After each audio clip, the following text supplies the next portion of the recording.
how would you explain your business if you didn't care like what someone said or how they reacted? And whenever I ask a client that question, they'll immediately be like, oh, it's this. And they'll tell me like some bullshit about their industry that like everybody believes and nobody talks about. And I'm like, oh, that's the thing that you should probably be talking about.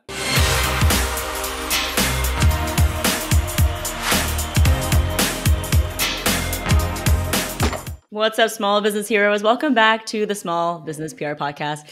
Today, we're going to have a really open and honest and vulnerable conversation. My friend Tarzan, many of you have heard of her. She's a former copywriter for hire, one of the best copywriters out there, in my opinion. And we're going to share about what's changing in copywriting and her lessons from helping people generate millions of dollars in revenue. So welcome to the show, Tarzan. Thanks for having me, Gloria. I really love talking to you. So I've been looking forward to this interview for a while. Now, this is going to be probably a little bit different than what most people would expect, from an episode, the tips on how to get people to buy and all the things like that. But as of the time of recording, a lot of things are uncertain in the economy. And so there's this talk about how the gold rush of the digital course, journey that we've all been on, is changing. So kind of just like, what are some of the things that you're noticing now that you're feeling is very different from like kind of the height of the gold rush, maybe, in 2020? Well, I think there's a fallout of the gold rush, which is like a lot of people who spent a lot of money and like spent their savings, bought a lot of courses and programs on a big promise that nobody delivered on. And what I'm noticing, like especially in the business to business or like the business to entrepreneur circuit, is consumers like really actually demanding more for their money and also calling things out when they see them. Like I think there's just like people are starting to wake up to certain marketing language that they've just seen over and over and over. And they've bought those promises and found that it didn't work for them for whatever reason, or they did all the things they were told to do. And when it didn't work, they were diagnosed with like mindset issues or some bullshit like that. And like in my company, we have a mission.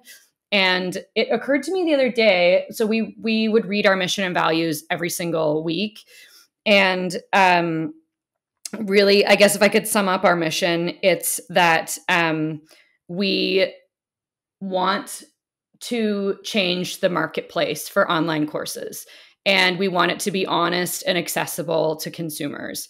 And I've done like a lot of work in calling out practices that are not okay. And I'm me along with a lot of other people who are doing this work. And I feel like I'm looking around me and I'm like, wow, people are really tuning into this. And they're really saying like this, I am not okay with this. And I'm actually, if I'm buying this thing, I'm willing to put in the work, but I expect to get results from the work that I put in. And I think that's a really important shift. Yeah. And I think as we go through this, I have to admit that I was also playing into the whole like funnel, scarcity, countdown timer, because that was what was around and people were just perpetuating the same stuff that the top 5 bro marketers were saying. So when I was starting to build my business, I was looking around with no guidance and I also fell into that.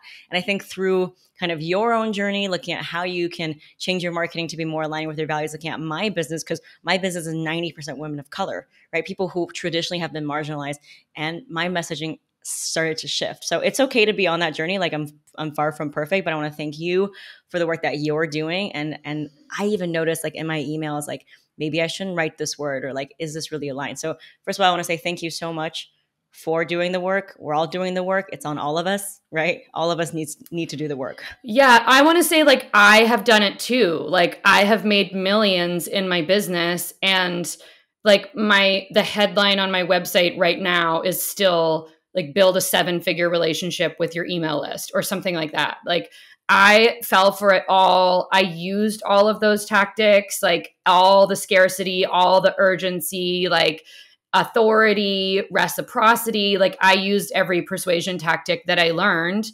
And now I'm learning, I think there is still a place for those strategies, but there's also a way to use them without being coercive. Like we have these principles of persuasion, and each on their own, they're like neither, you know, good nor evil, but when you layer them all on top of each other, you actually get coercion. But we all learned this, and like those of us who, you know, like made lots of money in the gold rush of online courses and are now trying to figure it out, like we actually were indoctrinated without our consent and just passed all those things on. But now we can actually learn and we can do better. And I think it's important to recognize that. And I also think what's really insidious is like, I can look at like someone like Frank Kern or Grant Cardone, who's like always posing with like his airplane and his like sexy wife, and his, you know, his sales pages have like flashing things and like 5 left, 4 left, 3 left, like really, it's really high tech, and it's clearly like super slimy and super coercive. However, then I look at like the women's empowerment space and all of these female, like largely white women who are using the same strategies as Frank Kern and Grant Cardone. But they're like couched in language of female empowerment, and it looks like a woman's movement, but it's actually based on the same foundation, which is highly extractive. So, like, for those of us who, you know, learned our business models from those women, I think we can like give ourselves a bit of grace, because that's difficult to recognize. It's just like the air that we've been breathing. And maybe you learned from this woman who appeared to be like very kind and very loving and was like teaching you about like how to build urgency into your promotion. And there was no conversation about whether or not like that's okay. And perhaps like what you might use, like you with your audience that is like largely women of color, like that presents some really unique challenges. And I myself, like I used all the strategies that I learned and they worked for me. And I thought it was because I was really smart and I was a really great writer and I worked really hard. And those things are also true. But what it took me a long time to recognize is like the role of all of the dominant identities that I hold. Like I'm highly educated, I'm white, I am thin, I am nice looking, like I'm charismatic, like all of these things, like those, with when you take away even one of those things, like even my, like I'm also able-bodied and I have zero like neurodivergence that I know of. Like when you take away one of those things, it has such an impact on your ability to build this sort of business that these like white women leaders are saying is like going to change your life for everyone. It can change anyone's lives. Everyone has a course in them. Like this will bring you the financial stability that you have been looking for and freedom for, like it's like such a seductive message. And it's only true for a very small percentage of people. And it's okay to not know that. Like, it's okay, because that message is everywhere. It's coming at us in all directions. And it's taken me like a number of years to like unpack it. And I basically like over the last 2 years dismantled the whole thing and had to figure out like, how do I actually do this in a way that is non-coercive and like feels in alignment with my own values. Yeah, I love that. And watching you not only do the journey and work on yourself, but then also calling out other people, which is really what, like, you can't do this work in a vacuum, right? Like, you have to call people out, you have to invite people to the table and have uncomfortable conversations. And you're using your privilege in that sense to be able to be an agent of change. And I love that, what you said about kind of like how even as women, we were buying into the internalized capitalism, the internalized white supremacy with, you know, the privilege and the access that traditionally people in my audience, they don't have access and privilege, right? So I remember you had Kelly Deals, you know, come onto my podcast, and she said something. She's like, like if I'm looking through your Instagram or your webpage and you are for women and I am scrolling through your page, I don't see a single person who is not, different body shape or a different color or from a different background, then like I can sense that right away that this is like pure BS. So I'm very conscious now of the work that I'm doing. Luckily for me, like my audience just happens to be very diverse, but the language that I was using was actually like still a lot of that internalized like white bro supremacy. So thank you for calling that out. So how do you think people are changing now? Like what is the work that we need to do like as small business owners? Like let's say like someone's just starting off, they don't have a big audience. So what can they do? What is the responsibility that they have if they just have a tiny little audience? Right. Well, okay, I think we're talking about a few different things here, but if we're talking about selling and we're talking about trying to sell in a values-based way without overpromising, I do think it's really like it is important to distinguish among industries. Like one of my clients right now is a book coach and she teaches people how to like take their draft of a novel and like actually get it written and write a book that their readers will really love. And her course is $500 and it's an evergreen course. So it actually does need to have like some elements of urgency, some reason for people to buy. So, she's building in some timely bonuses and things like that. But that's very different. Like asking people to make a $500 purchase, like giving them perhaps like a window of 5 to 7 days to make the decision. And the promise is not like you're going to get public, you're going to get an agent and you're going to get published and you're going to be a best-selling author. And this is going to like change your financial future forever. Like none of those promises are in there.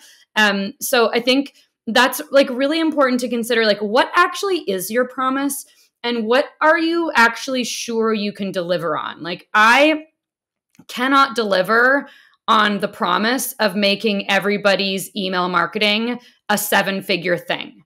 However, what I know that I can promise on is like that I can teach people how to really enjoy email marketing, how to like get the sorts of replies from their subscribers that say things like, "Oh my God, this is the best email in my inbox," or like, "I missed your email last week. I noticed you were away. Like everything good?" Like I know that I can like teach people certain things and they will get that result if they do the work. And that's, I think, really important for businesses of all stages. But like something to think about early on is like, what is that result that's like a middle of the road result that anyone can get? Like not if they do every single thing you tell them to do. Like what if they did like 20% of the things that you told them to do?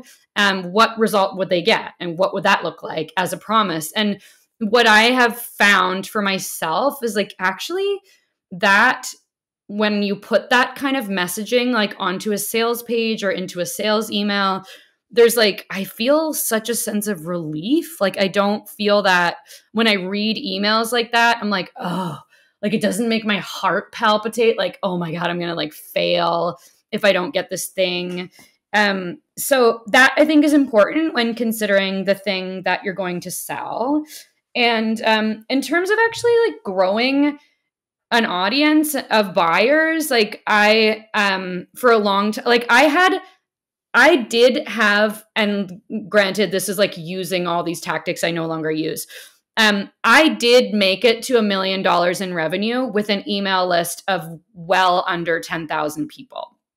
And in fact, I think the first year that I made $1 million, I had maybe like 7,000 or 8,000 people on my email list. And I know people have done it with less. And I do think what was really important is that I focused a lot on organic list growth, like the value of an email subscriber that found you organically because they spent an hour listening to you on a podcast interview, or, like I also spoke on stages, traveled a decent amount prior to like pre-pandemic.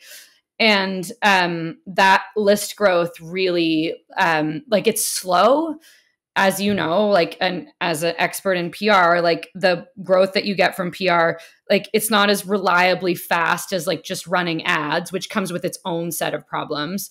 But those like those subscribers that I got from speaking on stages and speaking in podcasts, like they are like lifers. Like I have subscribers who've been reading my emails for 5 years, and I send a lot of emails. So I do think, it's one of the reasons that I like talking to you and wanted to come on your podcast, because I am like a huge believer in publicity and have seen it make a really big difference for my own business. Yeah. And that organic growth, right? That organic growth, but it comes from clarifying your message. I think a lot of times people, let's say for my audience, right, they're making a skin cream or they have eczema, right? How can they get started in like clarifying their message when they're so focused on their product and like doing all the reels? They might not even feel like this work is relevant to them, but they still have to write copy. They still have to connect with people through messaging.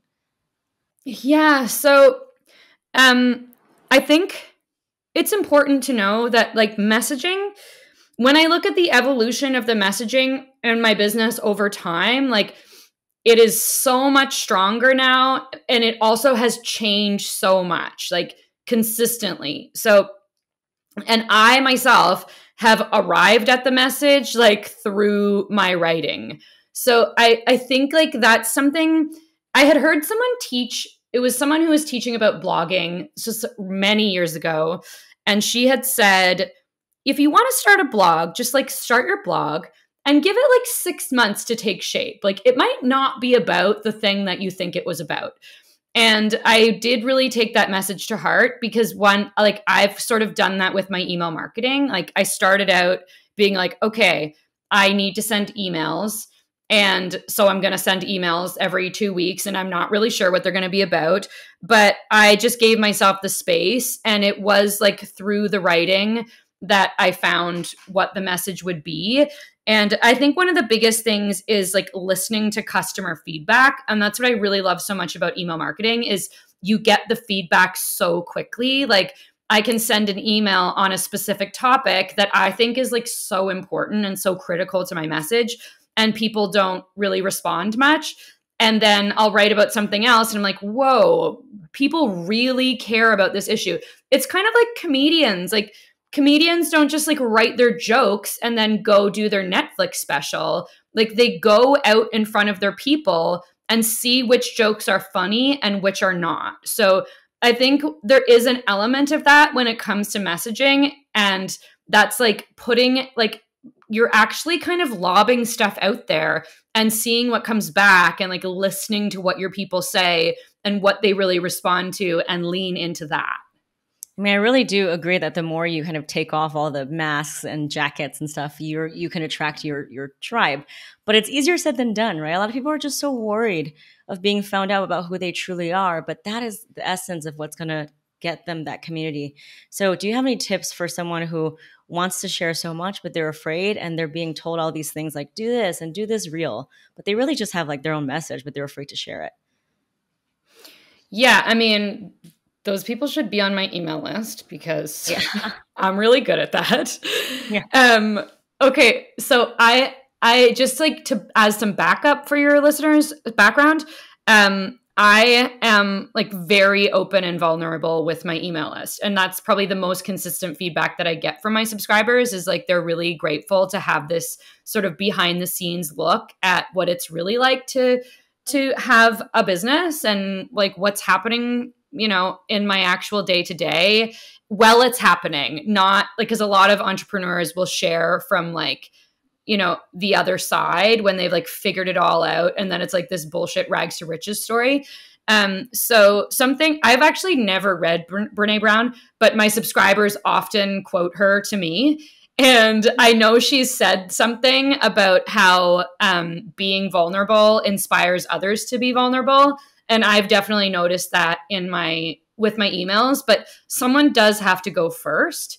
And it has been like really the number one most rewarding thing about my business is to like allow myself to be vulnerable and be seen and loved in spite of how like messy I am and how like inconsistent I have been sometimes. Like, it is just like such like really a very, very healing and beautiful thing. And I think as entrepreneurs, like we spend a lot of time talking about like maximizing our revenue and blah, blah, blah. And we don't spend a lot of time talking about like how much joy our businesses can bring to us, like how much like growth and healing there is there. But being an entrepreneur, as you know, Gloria, is like fundamentally like a growth experience and personal growth. Like you can't keep going in your business and not like grow from it. And that for me, like that's been one of the like greatest, you know, places where I've gotten this growth and healing and joy and connection is by like really sharing what's meaningful to me. And that's really like if what sets you apart from your competitors, like those things that you're a little bit afraid to say, or like, how would you, I think a good question, and I think I got this from another copywriter, Laura Belgray. I think it was her that said, like, how would you explain your business if you didn't care like what someone said or how they reacted? And whenever I ask a client that question, they'll immediately be like, oh, it's this. And they'll tell me like some bullshit about their industry that like everybody believes and nobody talks about. And I'm like, oh, that's the thing that you should probably be talking about. I mean, leaders take a stance, right? And you're going to get some haters. But I almost feel like if you get some haters, that's a sign you're going in the right way. Because if you appeal to everyone, then you absolutely appeal to no one, and you're never going to find that tribe. So that's a sign that I would agree. I think what usually happens when you put something out like that, that's like really brave and a bit shocking, is like those who are going to be your best customers, those people are going to lean in closer. It's like some people take 2 steps forward and then a bunch of other people take 2 steps back or 1 step back. And that's okay. Like that's part of it. Yeah. And don't let the scarcity mentality of capitalism say you have to get everything, you have to sell at all costs, because that's actually the quickest way to burn out and not differentiating yourself. I actually learned that as well. I just remember so vividly. I was having dinner with my husband and I was working all day, you know, during the pandemic, just close. And he looked at me while I was chewing my food, you know, in the DMs. And he's like, we haven't talked all day. I made you a dinner and you won't even look at me. Is it even worth it? Is it really worth it? And I started to re-examine my own relationship with this, right? I mean, he's Italian, born in Italy. They have a work-life balance in a way that I feel like Americans just were never taught. And so I started my own journey with internalized capitalism. And as you know, I had a surgery. You know, I had a fibroid tumor removed, and that whole thing, the chakras, like the blocked energy, that whole thing has really made me examine where it's like we've been lied to, where it's like more is better, but it's not about more is better, because then you get more refunds. You get people who are really annoying. You get people who maybe were sold because of scarcity, but really aren't willing to do the work and experience transformation. And that is actually more stress. So I'd rather now just attract the people who is like a hell yes and like empowered than someone who's like, I don't know, but I feel FOMO, and then give me like a bunch of problems that just sucks my energy at the end of the day.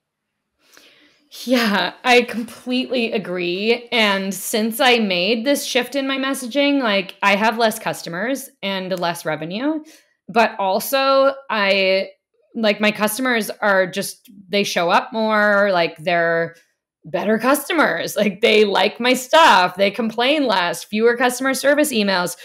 I was listening to a podcast recently by a business owner I've been following for a number of years. And she said, this was really like intended to be like a brave statement because like, how dare a woman say something like this? She said, I really wanted to make as much money as possible. And initially I was like, oh, good for her. And then I was like, what? Like, that's important to like listen to people when they say things like that, because someone whose goal is to make as much money as possible is not thinking about what's best for their customers. They're thinking about how to get the most customers and how to issue the fewest number of refunds. Like that's like, if you just listen to the way that people market themselves, and once you develop an ear for it, like you will very quickly figure out like, I will either want to learn from this person or I don't want to learn from this person. And it can be hard because in the female entrepreneur space, in the women's empowerment, Kelly Deals has a great word for it. She calls it the female lifestyle empowerment brand, I think. And it is a lot of like lifestyle marketing. Like people say that it's about like you'll have more time with your family and more time for your passions. And I would just straight up like not believe anybody that says that. Like I have seen so many people say that. I know that's not their lives. And even me, like I have very good work-life boundaries, and I always have from the beginning, mostly because my husband was highly intolerant of me working past 5 o'clock. But regardless, like having any type of business is really hard work, and it takes time. It takes time in the day, and it takes years to grow. And so like that's like just pay attention to that language when people say that if people are selling you a dream, you should know that like it's a dream, and look for someone who is honest about what it really takes, because it is hard and people will fail if they're coming into this thinking that it's like going to be a picnic. Yeah. I think another thing I learned too through doing this work, and Brittany McBean, who's my copywriter, is, you know, in the beginning we were told it's about your mindset, right? It's like and it is true. It's our mindset determines like our perspective, and so I think physiologically, metaphysically, cosmically, that does make sense. But in terms of marketing, we're taught like it's all about mindset, and she's like, no, it's actually the industry. It's actually the PR and marketing industry that has told you that you only can do it by, you know, paying these like madmen, white, you know, men who have been controlling the media gates, and you have to pay them for privilege and access to be in the media. It's the narrative, right, that keeps you small. And so now I've changed my entire messaging. That's not about the person's limiting beliefs, but what we've been told by the industry, where it's like you need to know someone and you need to be invited in these like fancy VIP circles and have VIP friends. And I think that was like the single most like game-changing messaging, was like to go from that to being like, we've been lied to by the industry and it's really not your fault. Right. So that to me like illuminated so much about like my own blindness to what I've been told as well. Yeah, that is so critical. And I think like for me, like one of my just sort of like something that I need to be aware of when I'm telling people like go out and like seek publicity, like it's going to be so great. Like you could like apply to speak at this conference or whatever. Like I have been like steeped in white supremacy from the day that I was born. And I thought that I was just like confident. Oh, I'm like confident. I can go and like pitch myself to like a client that I'm not really qualified to serve, or like to speak at a conference where like people have much more experience than me. And it took me like a number of years to realize like that's not confidence. It's actually like whiteness. That's like me being a nice looking white woman who was like born thinking that she had a right to be at the front of the room. And learning things like that about myself and the way that I talk about business has been like really like humbling and now I have to actually like figure out how to recognize when I'm doing that. So it just made me think about it, because you talked about mindset, and that's something that is like, it comes up a lot. Like mine in business to entrepreneur spaces where we talk about imposter syndrome. Like imposter syndrome for white people is not the same as imposter syndrome for a person of color or a disabled person, or like anybody who doesn't like hold all these identities that I do. And yet that conversation is like constant. Like when I hear the word mindset, like my hackles go up immediately, and I have to like dial it back and be like, okay, is there something useful here in this conversation about mindset? But I actually think that it is like 99.9% bullshit. Yeah. Yeah. I mean, especially with the whole like Energetically, just think positive thoughts and all good things will come your way. If you're white. Yeah. I love how you're so open and honest about it. I guess my next question is, you do have white customers. So how do you deal with people who are uncomfortable with you saying that, or the haters? How do you deal with that? Because naturally, as you step into leadership, as you become more vocal for the work you're doing, you're going to get pushback. How do you deal with that? Yeah. So like, because of my whiteness, I basically, for the first, maybe 5 years I was in business, like talked to everybody like they were white. I talked to everybody like they were also like cisgender women. And so that was like step one, was realizing like, actually, there are a lot of people with a lot of different identities on my email list, and I need to start acknowledging that. And but because I'm like all of this stuff, like I hope that I sound like I know what I'm talking about, but actually this is very new for me. Like I had an experience, I want to say 2 years ago, but maybe now it's 3 years ago, of like someone of a woman of color in my community who like wrote me this email that really changed my life. And she was like at an event that I had hosted and very articulately said, like, here is my experience of you and your business and your event as a woman of color, as a brown woman, as a Muslim woman. And that I was like, oh my God, it was like discovering that I had like a tapeworm and I didn't even know. And so that like started a whole journey.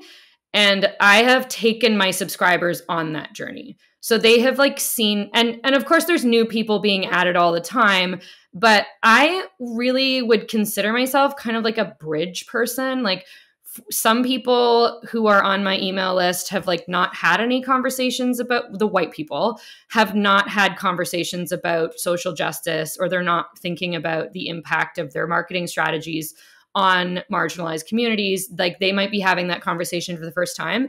And I guess because it's new to me, I seem to operate pretty well, like on that bridge, like bringing people over. And I honestly, what's actually harder to deal with than the people who are not there for the message, I'm like, you know what? We're not a match. Like, bye. I actually don't spend a lot of time worrying about those people. I get emails from them occasionally. Someone will be like, didn't sign up for a lecture. And I do not care. Like, bye. If you're not interested in having that conversation with me, I'm not interested in having you as a subscriber or a customer, like done.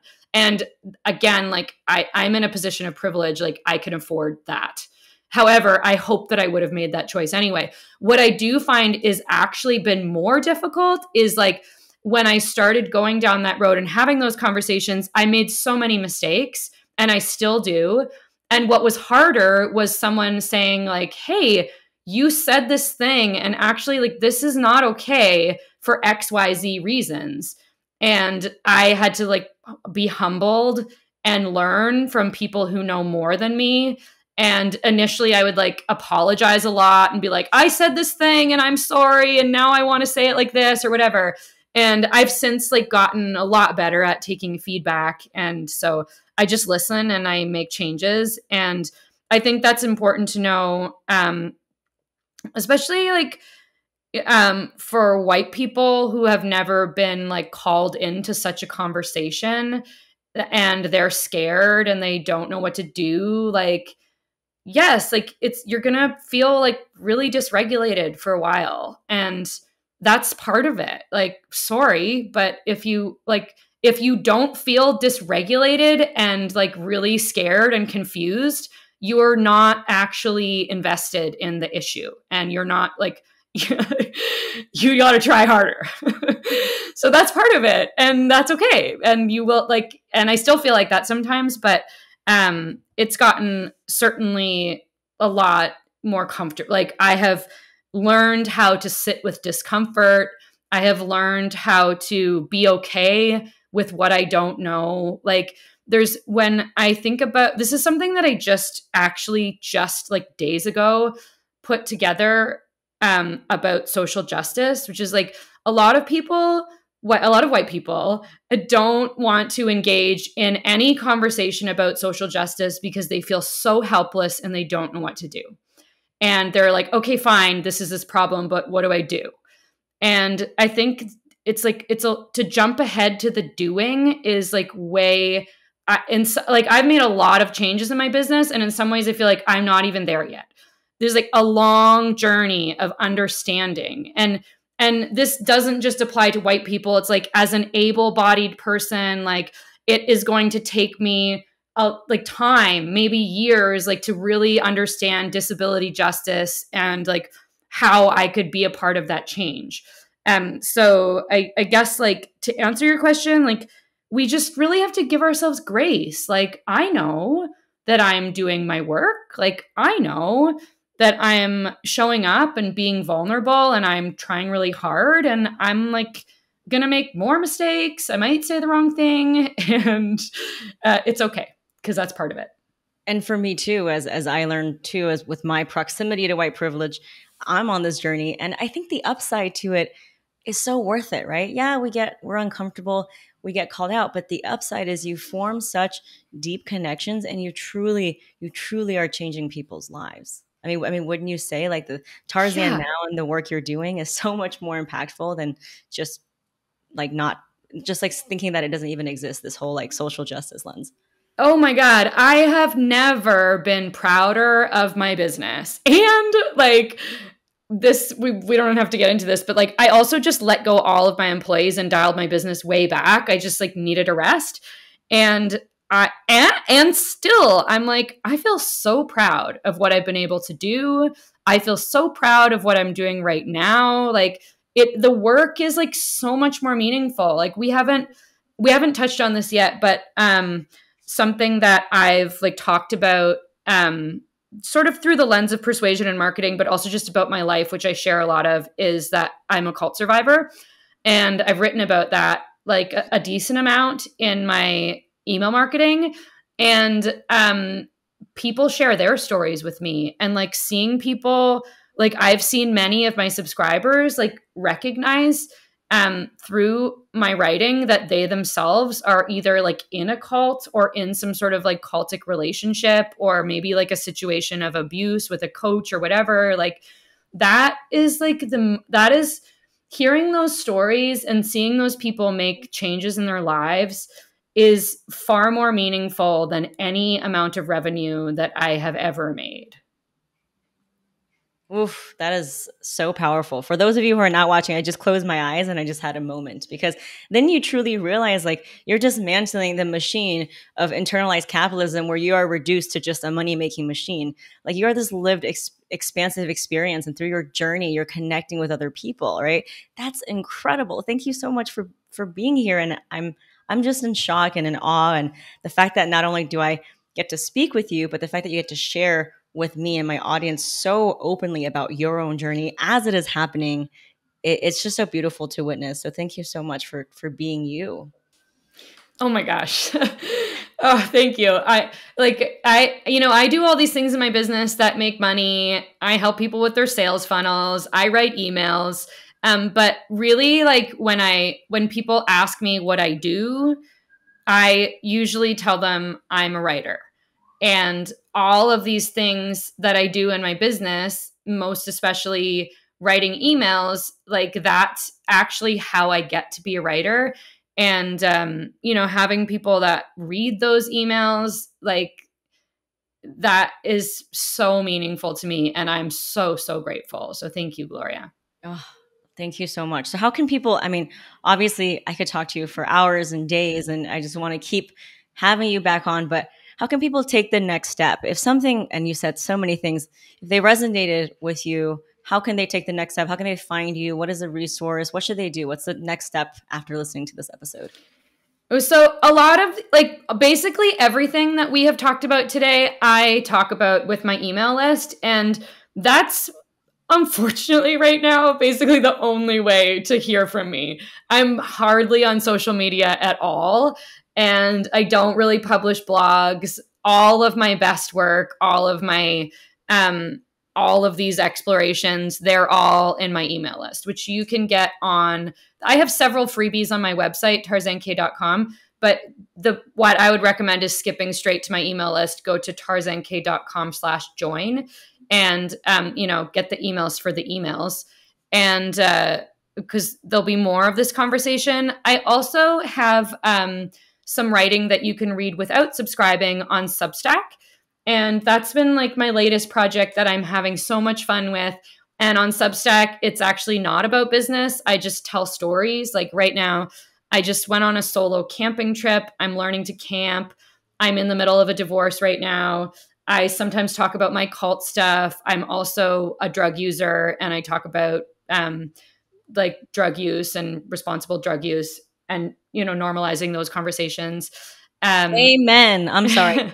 I literally said this to my friend the other day. I was like, we need to normalize a conversation on drugs because alcohol is a drug, sugar is a drug, caffeine is a drug, tobacco is a drug, fame is a drug, like so many things, right? It's crazy what we've been brainwashed to think, that it's this like false dichotomy of what is acceptable and what is not. That could be a whole nother episode. Anyways. Yeah, please invite me back for that conversation. Yeah. So I'm talking a bit about that on Substack, which is tarzank.substack.com. And you can read that without subscribing, but my emails are the place. And I read all of my replies and reply to as many of them as I can. I'm actually there having great conversations. So, and that's the work that I'm the most proud of and is the most current.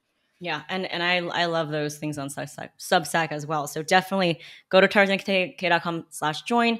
Please, please, please read what she has to say on Substack. You don't have to comment. You might not feel called to, but I know people are listening to this. They are reading, and somehow it's stirring up something inside of them that's going to start them on a journey. So thank you so much for doing that. Thanks, Gloria.